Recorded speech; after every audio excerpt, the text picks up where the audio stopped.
कर्मों का चक्र। बहुत पुरानी बात है। एक बार लक्ष्मी जी और सरस्वती जी में विवाद छिड़ गया। लक्ष्मी जी बोली, मेरे आशीर्वाद के आगे भला कर्मों की क्या हस्ती है। परंतु सरस्वती जी अपनी बात पर अड़ी थी कि हर एक को पिछले कर्मों का फल भोगना ही पड़ता है। दोनों में बहस छिड़ गई और अंत में लक्ष्मी जी ने कहा, हम दोनों चलकर लक्ष्मी के मंदिर में मूर्ति के पीछे छिप जाएं। वहाँ जो कोई भी धन की इच्छा लेकर सबसे पहले आएगा, उसको मैं अपनी इच्छा अनुसार धन दूंगी। फिर देखूंगी कि कर्म किस प्रकार उसे दुखी होने से रोकेंगे। सरस्वती जी ने कहा, ठीक है, और आपको एक नहीं 3 मौके मिलेंगे। दोनों मंदिर में जाकर लक्ष्मी जी की मूर्ति के पीछे छिप गईं। मंदिर के पास ही अनवर नाम का एक गांव था।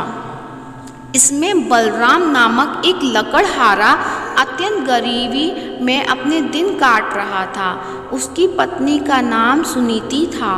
उसके एक पुत्र और एक पुत्री भी थी। वह प्रतिदिन लकड़ी काटता अथवा पड़ोसियों के काम करके अपना पेट पालता था। परंतु 3 रोज से लगातार वर्षा हो रही थी, जिसके कारण वह घर से काम करने को न जा सका तथा घर से अन्न का एक दाना न ला सका। बालक भूख से व्याकुल थे और माता पिता विवश थे। दिन निकलते ही वर्षा रुकी और सुनीति ने कह सुनकर बलराम को काम की खोज में भेजा। बलराम ने वन में लकड़ी काटी और फूल जमा किए। फिर कुछ फूल लेकर वह लक्ष्मी जी के मंदिर की ओर चला। बलराम अत्यंत भाग्यवान था, क्योंकि वही पहला मनुष्य था जो कि उस मंदिर में सबसे पहले पहुंचा, जिसमें दोनों देवियां छिपी बैठी थीं। बलराम ने मूर्ति की पूजा की, फूल चढ़ाए और धन के लिए हाथ जोड़कर प्रार्थना करने लगा। देवी लक्ष्मी ने उपयुक्त अवसर देकर मोहरों की वर्षा कर दी। बलराम आंखें फाड़ फाड़ कर देख रहा था कि क्या यह सत्य है अथवा स्वप्न। बड़ी देर से उसे विश्वास हुआ कि देवी लक्ष्मी वास्तव में उस पर प्रसन्न हो गई हैं। मंदिर के कोने में मिट्टी की घड़ियाँ रखी थी। सब मोहरें उसमें भरकर आनंद से उछलता हुआ वह अपने घर पहुंचा। बाहर से ही उसने अपनी पत्नी को आवाज़ें देनी शुरू कर दी कि देखो सुनीति, मैं क्या लाया हूँ। परंतु वह अपनी किसी पड़ोसिन से आटा उधार मांगने गई हुई थी। वह उसे ढूंढने को बाहर चल दिया। थोड़ी देर में दोनों पति पत्नी वापस आ गए। बलराम तो खुशी खुशी सब बता रहा था, परंतु सुनीति उस पर विश्वास नहीं कर रही थी। घर में आकर दोनों ने देखा कि हड़िया पर असरफियाँ तो क्या एक भी असरफी नहीं है। बलराम कटे पेड़ की भांति गिर पड़ा और सुनीति उसे गालियाँ सुनाने लगी। अब वह बोलता भी क्या, चुप पड़ा रहा। अगले दिन प्रातःकाल फिर देवी के मंदिर पहुंचा। लक्ष्मी सोच रही थी कि बलराम अब धनी हो गया है, अतएव बहुत सारी सामग्री लाकर पूजा करेगा। परंतु बलराम ने रो रो कर सारी कथा सुनाई। अब की बार देवी लक्ष्मी ने अपने गले का मणि मुक्ताओं का हार उसके ऊपर फेंक दिया। वह अत्यंत खुश होकर वहाँ से चल दिया।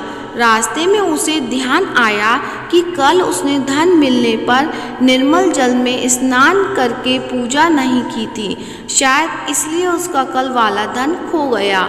यह सोचते ही वह सरोवर पर जा पहुंचा और हार को कुर्ते की जेब में भली भांति बांधकर कपड़े जल के किनारे रख दिए और नहाने को घुस गया।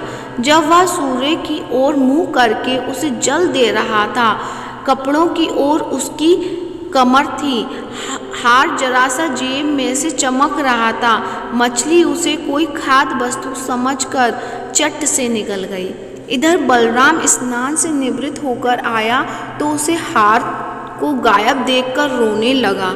सब जगह उसने हार ढूंढा, पर वहाँ हार कहाँ।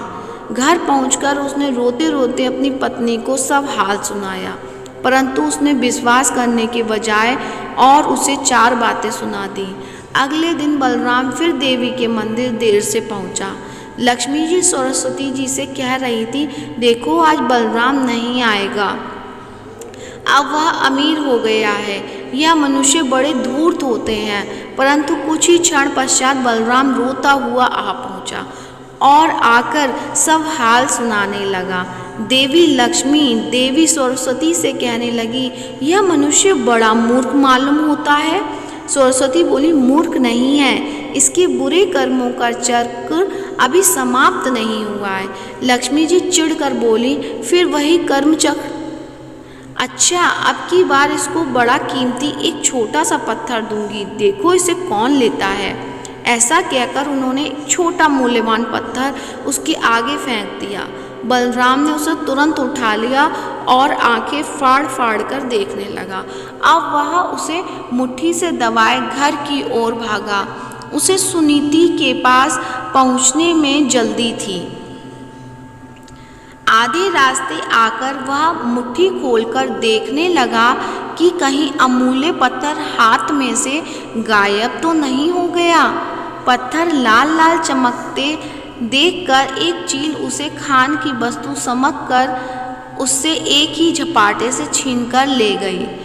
अब तो बलराम सर पीट कर रह गया। उसने घर जाकर अपनी पत्नी को कुछ न बताया और चुपचाप जाकर लेट गया।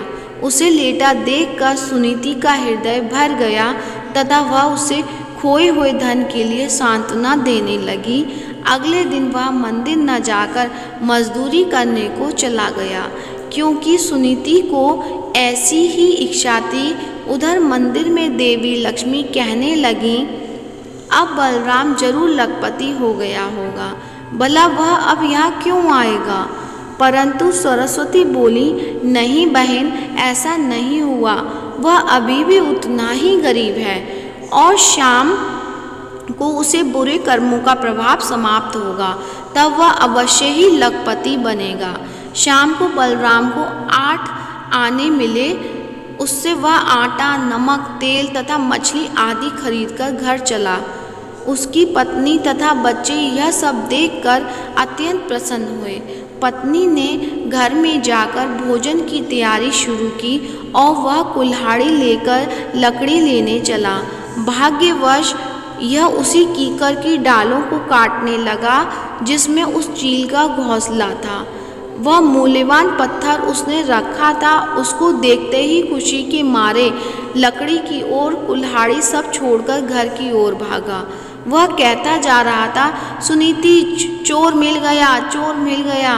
उधर सुनीति ने जब मछली काटी तो उसके पेट में वह हार निकल पड़ा। वह उसे दिखाने को बाहर लेकर भागी। वह भी कहती जा रही थी, चोर मिल गया, चोर मिल गया। यह शोर सुनकर पड़ोस की कुबड़ी बुढ़िया घबरा गई, क्योंकि उसी ने पहले ही दिन वह मोहरों से भरी हांडियां चुराई थी। वह समझी शायद उसी की चोरी पकड़ी गई है और अब उसके घर वह उसे पकड़ने जा रहे हैं। वह चुपके से उस हड़िया को उसी कोने में रख आई। घर आकर दोनों चकित रह गए, क्योंकि उसकी तीनों चीज़ें मिल चुकी थीं। अब वह लखपति क्या, करोड़पति बन गए तथा सुखपूर्वक जीवन बिताने लगे। अगर वीडियो पसंद आई है तो वीडियो को लाइक कीजिए, शेयर कीजिए और ज़्यादा से ज़्यादा सब्सक्राइब कीजिए। धन्यवाद।